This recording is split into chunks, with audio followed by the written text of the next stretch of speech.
Lire l'Évangile selon saint Jean, c'est toujours un peu une aventure qui nous fait entrer dans un texte à la fois fascinant, d'une très grande richesse symbolique, et en même temps un texte, il faut bien le reconnaître, pas facile et assez déroutant.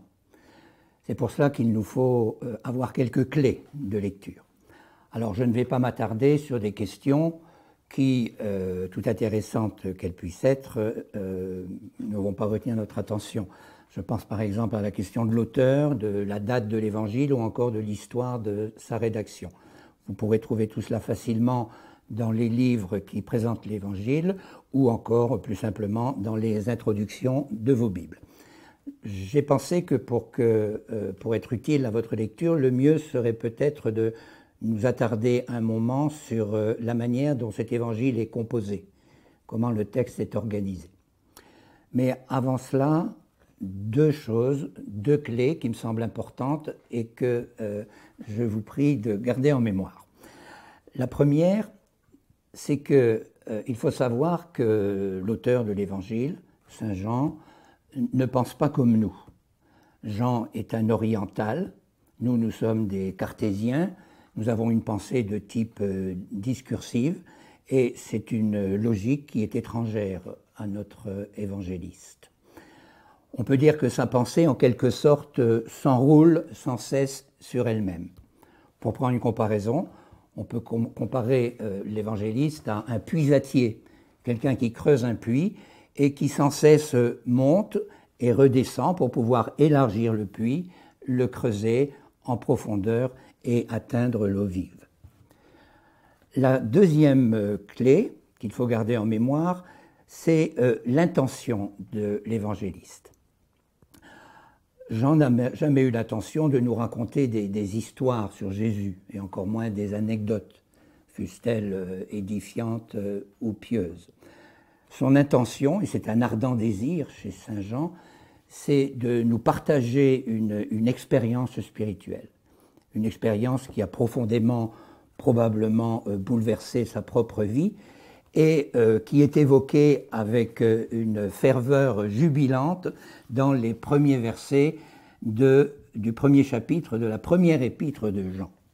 Entre parenthèses, je vous invite à la lire en parallèle avec l'Évangile. Écoutez. Ce qui était depuis le commencement, ce que nous avons entendu, ce que nous avons contemplé de nos yeux, ce que nous avons vu et que nos mains ont touché, c'est le Verbe, la parole de vie. Oui, la vie s'est manifestée, nous l'avons contemplée et nous portons témoignage. Nous vous annonçons cette vie éternelle qui était auprès du Père et qui s'est manifestée à nous. Et ce que nous avons contemplé, ce que nous avons entendu, nous vous l'annonçons à vous aussi, pour que vous aussi, vous soyez en communion avec nous, et nous sommes en communion avec le Père et avec son Fils Jésus-Christ. Eh bien, tout au long de l'Évangile, du commencement à la fin, c'est ce désir ardent de nous transmettre, cette expérience spirituelle qui est pour lui tout à fait fondamentale, cette expérience qui donne la vie, qui va irriguer l'Évangile de Jean du commencement jusqu'à la fin. Donc j'aborde maintenant la question que je signalais tout à l'heure, comment cet Évangile est-il construit? Hormis le prologue du chapitre 1er et l'épilogue du chapitre 21, tout le monde est à peu près d'accord aujourd'hui pour reconnaître que cet Évangile peut se diviser en deux grandes parties. Une première partie qu'on appelle le livre des signes, qui va du chapitre 1 au chapitre 12, et une deuxième partie, le livre de l'heure, du chapitre 13 au chapitre 20. Alors, le livre des signes. Pourquoi s'appelle-t-il ainsi? Eh bien, c'est que cette partie va être structurée autour de, disons, autour de 6 miracles de Jésus que Jean a dû choisir avec beaucoup de soin. C'est ce qu'il dit d'ailleurs dans la conclusion de l'Évangile, au chapitre 20, versets 30-31. Jésus a fait encore sous les yeux de ses disciples beaucoup d'autres signes qui ne sont pas écrits dans ce livre. Ceux-là ont été mis par écrit pour que vous croyiez que Jésus est le Christ, le Fils de Dieu, et pour que, en croyant, vous ayez la vie. Voilà cette expérience que Jean veut nous transmettre. Que nous devenions des croyants pour que, en croyant, nous ayons la vie en Jésus. Alors, faisons ensemble, si vous le voulez, assez rapidement, l'inventaire des signes. Et vous allez voir s'afficher sur l'écran un premier tableau. Donc, on peut repérer 6 signes dans cette première partie de l'Évangile. Alors, j'ai employé le mot miracle tout à l'heure. Alors, il faut savoir que Jean n'emploie jamais ce mot. Il emploie le mot signe. Jean n'emploie jamais le mot miracle, pas plus que le mot prodige, qui sont des mots qui étaient familiers à l'époque, parce qu'il se méfie, il a une grande méfiance par rapport au merveilleux et au miraculeux. Le merveilleux et le miraculeux qui fascine l'homme, mais qui en même temps le met hors de lui-même. Et pour saint Jean, la foi qui repose sur des miracles, sur des signes spectaculaires, c'est une foi qui ne tient pas la route. Alors, si nous regardons à partir du chapitre 2, je vais passer en revue les 6 signes que j'ai repérés. On pourrait discuter, 6 signes, bon, c'est toujours difficile de dégager une structure de cet évangile à cause justement de cette logique du puisatier dont je parlais tout à l'heure. Au chapitre 2, nous avons donc le signe de l'eau changée en vin à Cana de Galilée, c'est du vin de noces. Jean dira que c'est le commencement des signes au verset 11. Il faut savoir que dans la Bible, le commencement, ce n'est pas le début. Le commencement, c'est ce qui va entraîner et régir tout le reste. Donc on peut dire que tout le reste de l'Évangile sera en quelque sorte le déploiement et l'accomplissement de ce premier signe de l'eau changée en vin à Cana de Galilée. Le deuxième signe se trouve à la fin du chapitre 4, toujours à Cana d'ailleurs, c'est la guérison du fils du fonctionnaire royal, où cette fois-ci c'est un enfant qui meurt, qui va être changé en fils vivant. Et puis le signe suivant, nous sommes au chapitre 5, c'est la guérison d'un infirme à la piscine de Bethesda. Ceux parmi vous qui sont allés en Terre Sainte, vous avez probablement visité les fouilles de cette piscine de Bethesda, à côté de l'église Sainte-Anne, dans la propriété des Pères Blancs. C'est un signe assez fabuleux que vous pourrez lire avec attention. Il se déroule à l'occasion d'une fête des Juifs à Bethesda, près de la porte des brebis. Et là, un homme qui attend son salut, sa guérison d'une eau magique, il est à l'ombre des 5 portiques de la piscine, va trouver le salut et la parole qui sauve en Jésus. Le signe suivant, nous voici déjà au chapitre 6, c'est la multiplication des pains. Multiplication des pains qui est un signe tout à fait central et qui nous révèle le mystère de la chair qui va être donnée pour la vie du monde. Notez que pour saint Jean, la chair, c'est notre humanité. La chair, c'est notre manière d'être au monde avec tout ce que cela implique pour les hommes et les femmes que nous sommes. Et dire que Jésus désire nous donner sa chair à manger, c'est dire qu'il veut nous transmettre, il veut nous nourrir de sa manière d'être homme, la manière dont il a vécu lui-même son humanité. Le 5e signe, c'est la guérison de l'aveugle-né au chapitre 9. Et vous avez là donc un homme qui est dans les ténèbres depuis toujours et qui va être illuminé par le Christ qui est la lumière du monde. Et enfin, le 6e signe au chapitre 11, la résurrection de Lazare. Il serait plus juste de dire le retour à la vie de Lazare, parce que le ressuscité ne meurt plus. Lazare, lui, qui revient à la vie, un jour mourra, j'allais dire, pour de bon. Voilà. Donc, si vous regardez maintenant le tableau, le deuxième tableau qui s'affiche, bien, un seul coup d'œil nous suffit à voir qu'on a affaire à une structure concentrique, avec au cœur de la structure le chapitre 4, donc la multiplication des pains. Nous sommes au fond du puits, là. Une structure concentrique. Et puis, déjà, toute une christologie se dégage.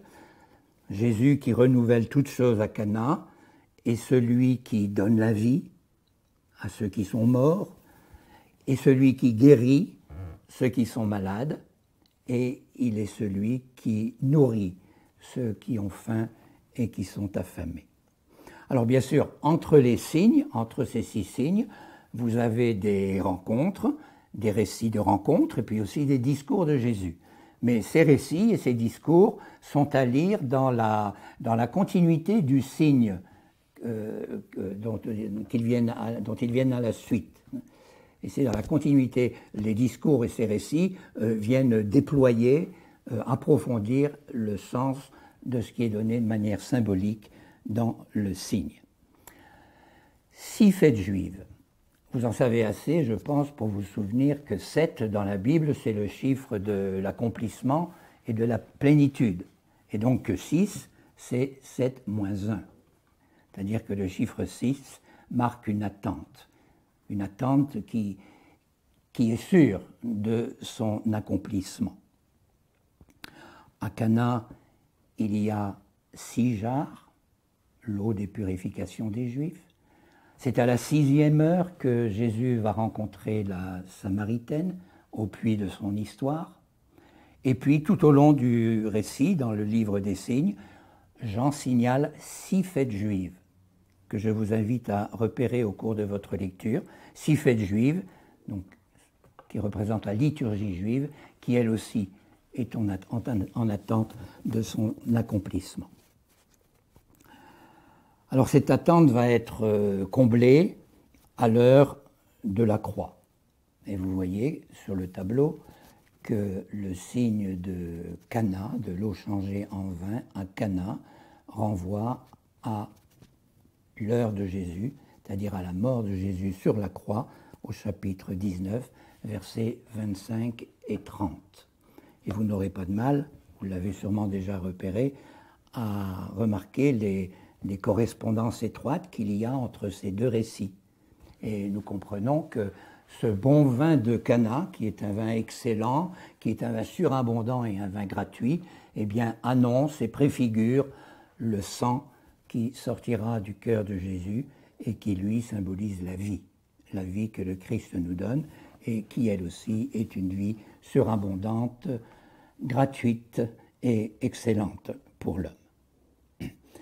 Voilà ce qu'il en est pour le livre des signes, qui va donc se clôturer au chapitre 12, il faut bien le reconnaître, sur un constat d'échec apparent. Je dis apparent parce que cet échec-là, en fait, dans le regard de l'évangéliste, loin d'être un échec, c'est l'accomplissement du dessein de Dieu et de la mission de Jésus. Mais j'allais dire, à vue humaine, ça n'a pas très bien marché. On peut lire par exemple à la fin du chapitre 12, au verset 37, « Bien qu'il eût fait tant de signes devant eux, ils ne croyaient pas en lui. » Et un petit peu plus loin, pourquoi ne pouvaient-ils pas croire? Saint Jean va nous en donner la raison, parce qu'ils aimaient la gloire qui vient des hommes plus que la gloire qui vient de Dieu. Traduisez, parce qu'ils avaient davantage le souci d'eux-mêmes que le désir de Dieu. Donc Jésus va se retrouver seul ici maintenant, avec ses disciples qui bientôt vont le quitter, ou Pierre le renier, Judas le trahir, et il va se retrouver seul pour entrer dans les lumineuses ténèbres de sa passion et de sa mort. Nous arrivons donc maintenant au livre de l'heure de Jésus. Pour saint Jean, l'heure de Jésus, c'est l'heure de la croix, c'est l'heure de la passion et c'est l'heure de la mort de Jésus, de la bienheureuse mort de notre Seigneur Jésus-Christ. Alors je dis bienheureuse parce que derrière cette mort, qui est la mort pitoyable d'un homme torturé et pendu au bois, Jean sait voir l'invisible, à savoir l'accomplissement de la volonté de Dieu et surtout l'accomplissement de la mission de Jésus, qui est de nous révéler le véritable visage du Père. 3 parties dans cette deuxième partie.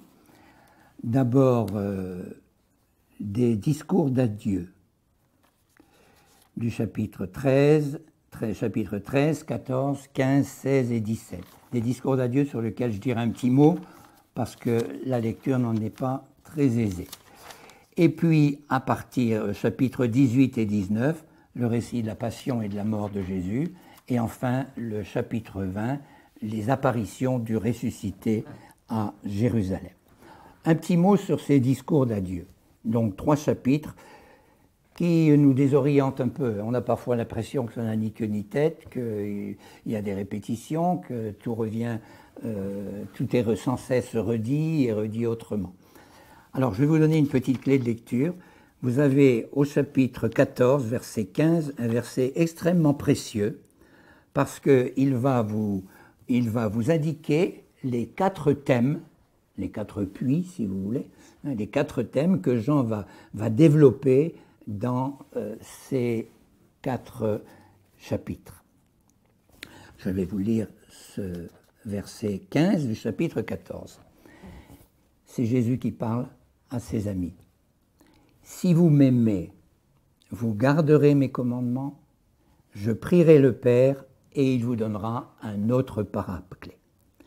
Si vous m'aimez, c'est le verbe aimer, c'est le mot amour qui va revenir plus d'une 30aine de fois dans ces discours. Vous garderez mes commandements. Alors je préfère que vous soyez attentifs à vous garderez ma parole. Pourquoi ? Parce que, à mon sens, le mot commandement n'est pas la meilleure traduction en français. On est dans des discours d'adieu et avant de quitter les siens, Jésus leur donne, comment pourrait-on dire, ses dernières volontés, ses dispositions, le désir qu'il a dans son cœur pour les siens lorsqu'il ne sera plus là. Donc plutôt que le mot commandement, vous voyez, il vaudrait mieux dire les dispositions. Voilà, ce que je désire pour vous, lorsque je ne serai plus au milieu de vous, c'est que vous vous aimiez les uns les autres. Comprenez que le mot commandement, au moins dans notre culture, renvoie à autre chose. Je prierai le Père, donc le 3e mot, le 3e thème, le 3e puits, c'est la prière. Le verbe prier intervient rarement dans cet évangile, on a plutôt le verbe demander. Prier, c'est être dans une attitude d'attente et de demande de ce que le Père veut bien nous donner. Et puis il vous donnera un autre paraclet, c'est le don de l'Esprit Saint. Donc je vous invite, lorsque vous lirez ces discours, à repérer, à souligner ou à surligner ces 4 mots, aimer ou amour, garder ma parole, mes commandements, prier le Père, demander, et puis l'Esprit Saint, accueillir l'Esprit Saint. Et vous verrez que les 4 chapitres sont construits autour de ces 4 thèmes, toujours dans la logique du puisatier. Donc Jean approfondit un thème, il repasse à un autre, et puis il revient pour creuser le thème précédent. Dans l'évangile de Jean, l'heure de la croix, c'est aussi l'heure de la gloire. Alors voilà un mot extrêmement important qui apparaît plus de 30 fois dans la 2e partie de l'évangile. C'est un terme à bien comprendre. La gloire dont il est question ici, ça n'a rien à voir avec ce que ce mot évoque dans notre culture d'aujourd'hui. Ce n'est ni la renommée, ni la célébrité, et bien sûr, vous l'imaginez, encore moins la gloriole d'une star du showbiz. La gloire, dans la Bible, c'est un attribut de Dieu. La gloire, c'est le rayonnement de la présence de Dieu. c'est le poids de sa présence, pourrait-on dire, puisque le mot hébreu qu'il y a derrière le mot gloire connote cette idée de poids. Et on va voir ici bien ce qui constitue le grand paradoxe du quatrième évangile. Le grand paradoxe du quatrième évangile, c'est que c'est en contemplant la croix, la mort de Jésus sur la croix, que Jean arrive à voir l'invisible, à savoir la gloire de Jésus, la manifestation de la présence du Père et de la divinité du Fils.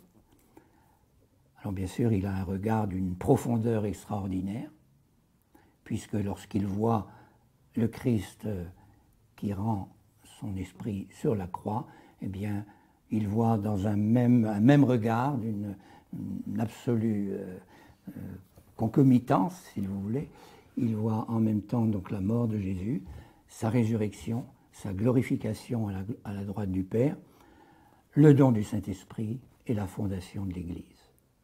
Nous sommes invités aussi à entrer dans cette profondeur du regard sur le Christ crucifié. Je le répète, c'est le grand paradoxe de l'Évangile que ce Messie à l'envers, si vous voulez, qui apparemment ne vient rien accomplir de ce qui pouvait être l'espérance messianique d'Israël, eh bien ce Messie à l'envers vient révéler la gloire du Père et manifester sa propre gloire. Une dernière remarque, l'heure de Jésus, c'est bien sûr,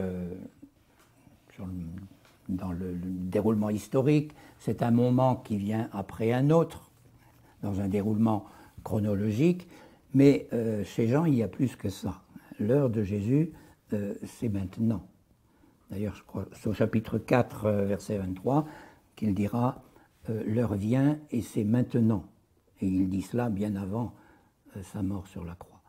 Il y a chez saint Jean ce que les théologiens vont appeler une eschatologie réalisée.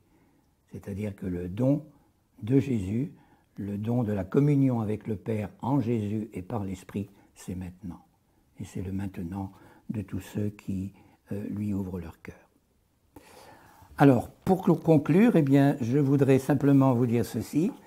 Vous vous rappelez peut-être que souvent le pape Benoît XVI a souligné que l'horizon de Dieu était en train de disparaître de la culture occidentale à cause d'un phénomène complexe, ce n'est pas le lieu de parler ici, et qu'on appelle la sécularisation. Eh bien, ma conviction, et je ne suis pas le seul à le penser, c'est que cet évangile de Jean, ce quatrième évangile, a l'étonnante capacité de raviver le désir de Dieu, de raviver le goût de la quête spirituelle, ou pour reprendre une métaphore aquatique, eh bien de réveiller les sources closes. Et comme le disait le père Donatien Molla, un père jésuite qui a été un commentateur de l'évangile de Jean et qui est le traducteur de l'évangile dans la Bible de Jérusalem, saint Jean reste pour toujours un incomparable maître spirituel. Je vous souhaite une bonne lecture et j'espère que saint Jean vous aidera à creuser votre puits.